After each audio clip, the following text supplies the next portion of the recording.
Hello, thank you for joining us today in our studies of First Kings. Today we're in First Kings chapter 6, and it depicts what may be the thing for which Solomon is the most remembered, which is the building of the temple.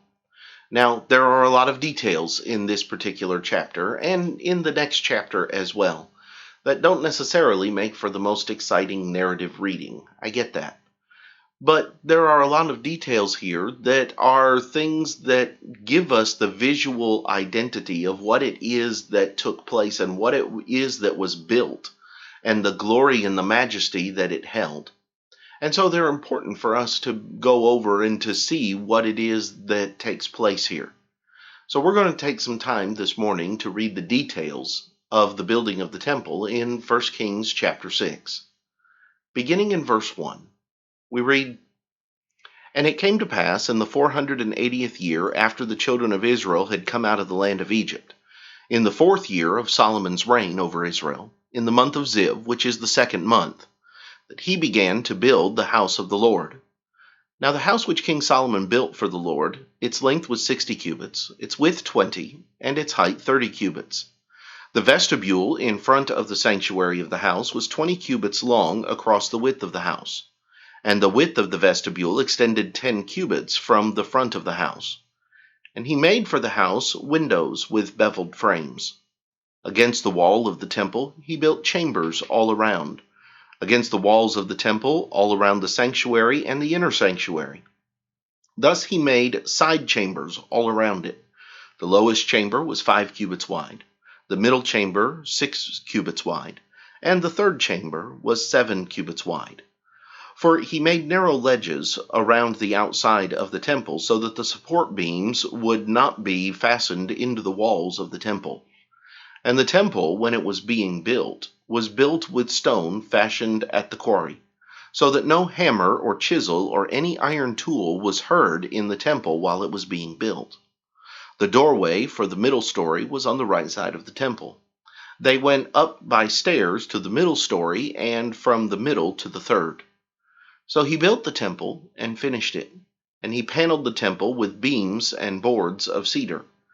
And he built side chambers against the entire temple, each 5 cubits high. They were attached to the temple with cedar beams. Then the word of the Lord came to Solomon, saying, Concerning this temple which you are building, if you walk in my statutes, execute my judgments, keep all my commandments, and walk in them, then I will perform my word with you which I spoke to your father David, and I will dwell among the children of Israel, and will not forsake my people Israel." So Solomon built the temple and finished it. And he built the inside walls of the temple with cedar boards. From the floor of the temple to the ceiling he paneled the inside with wood, and he covered the floor of the temple with planks of cypress. Then he built this 20-cubit room at the rear of the temple, from floor to ceiling, with cedar boards.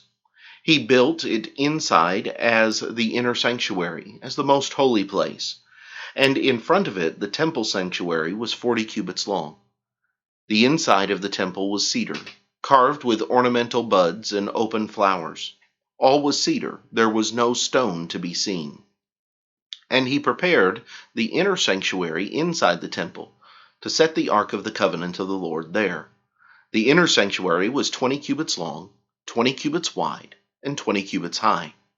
He overlaid it with pure gold, and overlaid the altar of cedar. So Solomon overlaid the inside of the temple with pure gold.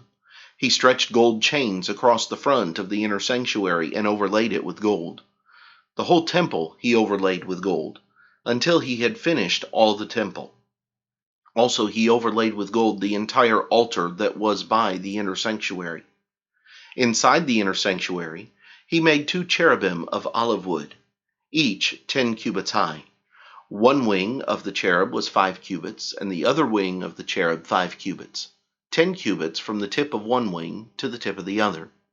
And the other cherub was 10 cubits. Both cherubim were of the same size and shape. The height of one cherub was 10 cubits, and so was the other cherub.